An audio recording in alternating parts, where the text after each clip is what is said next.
you guys ever used or tried one of those face scrubs with the tiny plastic beads on it? Or used that one fluffy fleece blanket? Or even steeped a cup of tea with a plastic tea bag? Right now, as you're watching this video, look around you. You will likely find an object that has plastic in it.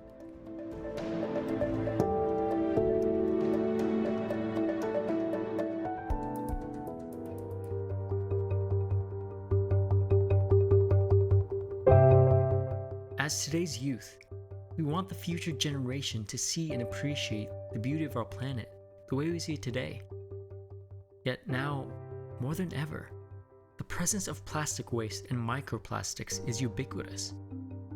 Not only is it affecting us, but also the ecosystem around us. Now, I'm going to show you what microplastics are, where they come from, who and what it's affecting, and solutions we can make to combat the problem. So, what are microplastics?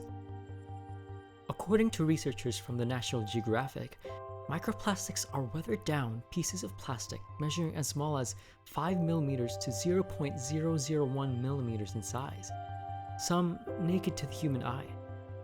Considering we can't see most microplastics, it is at least important for us to know where it comes from.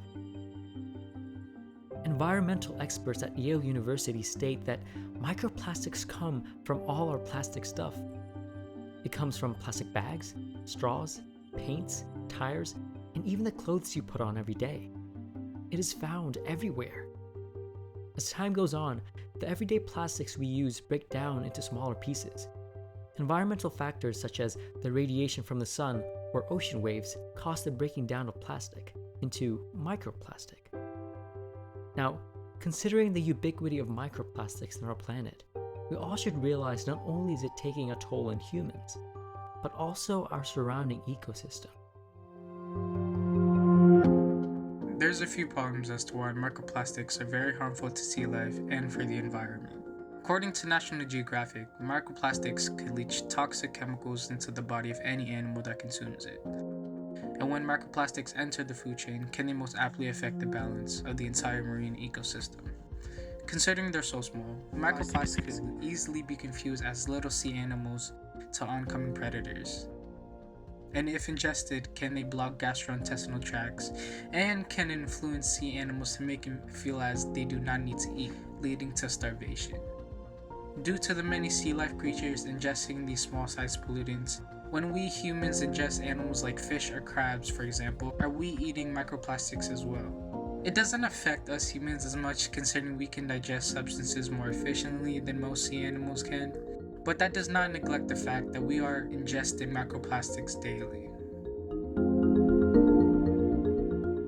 According to Washington Post, these chemicals have been linked to a variety of health problems including reproductive harm, obesity, plus issues such as organ problems and developmental delays in children. This whole ordeal occurs through a process called trophic transfer, which is the transfer of energy through the food chain. Because we humans produce millions of tons of plastic around the world every year, it shouldn't come as a surprise to learn that we cannot keep up with this amount of plastic we use and discard every day.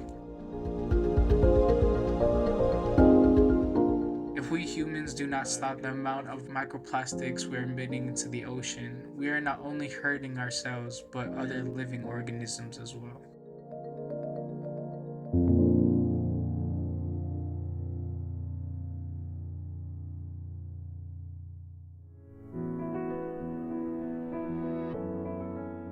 What are some possible solutions to microplastics? We can reduce the plastic waste. A way we can reduce microplastic waste is if we avoid using products with microproducts, such as face scrubs, toothpaste, and body washes.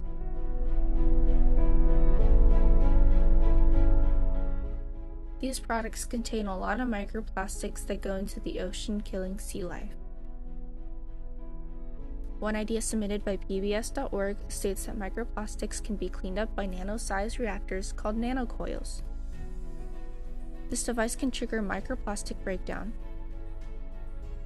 By using this device, we have the opportunity to reduce the amount of microplastics going into our water and into the ocean.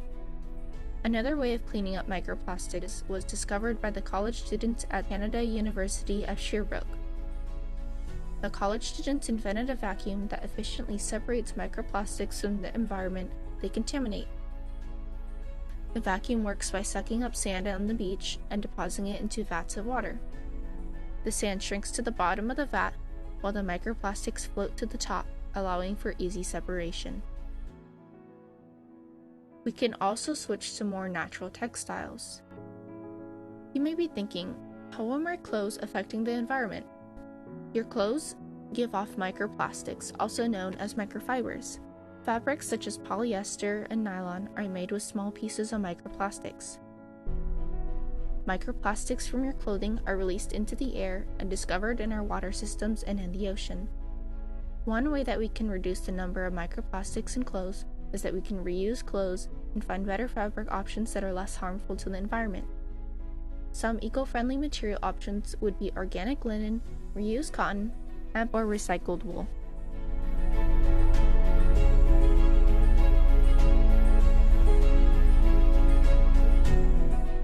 Individually transforming your lifestyle to accommodate the production of microplastics also have many benefits. So reducing the usage of plastic means lowering our dependence on fossil fuels like oil and natural gas. According to the United States Energy Information Administration, crude oil and natural gas are imported in the making of plastic. In fact, 46% of the total oil and gas is used for plastic production. By being mindful of the product we use, we are all supporting the usage of safe, renewable materials over plastic. On a global level, massive cleanup of plastic waste as well as better waste management are essential in preserving the ocean and its marine life. For instance, over 700 species of marine life are affected by the introduction of various forms of plastic into the ocean. By implementing such cleanup, we are slowing the disruptive properties of plastic particles in marine biomes.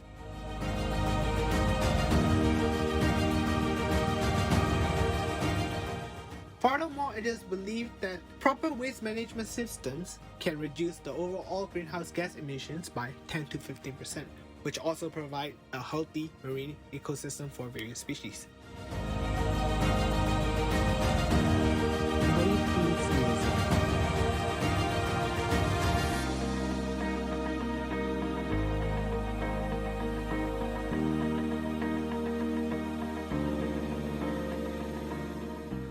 This is why it is essential that we are doing regular cleanups and improving our waste management programs to reduce the amount of microplastic in the ocean.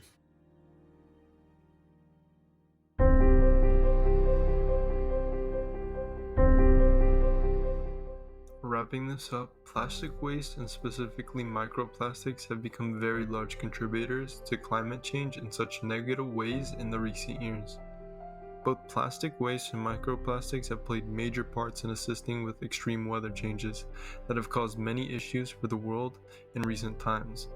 As an example, those said issues being pollution while also the extinction of animals and also their natural habitats, just to name a few of the problems and concerns.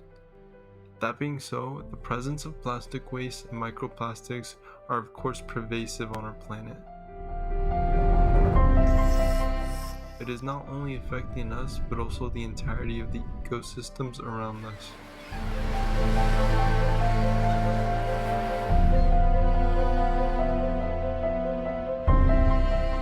Although climate change and microplastics are a huge problem for the world at hand, there still are many things that we could do to help and assist in making these problems less than what they are.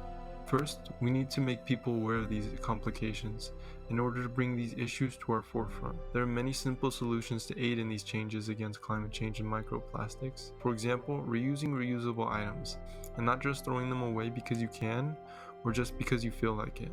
And also avoiding the support of and use of products that contain microbeads in order to reduce the number of microplastics out in the world. Thank you.